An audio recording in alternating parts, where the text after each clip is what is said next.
So for our December craft party, of course, we decide we're going to do Christmas ornaments.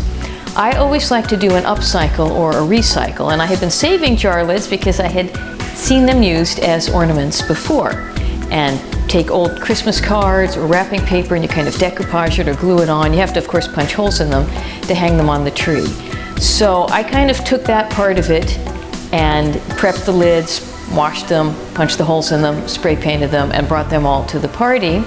Meanwhile, one of our party girls, Andy, had also seen online the idea of making little reindeer out of 2 wine corks.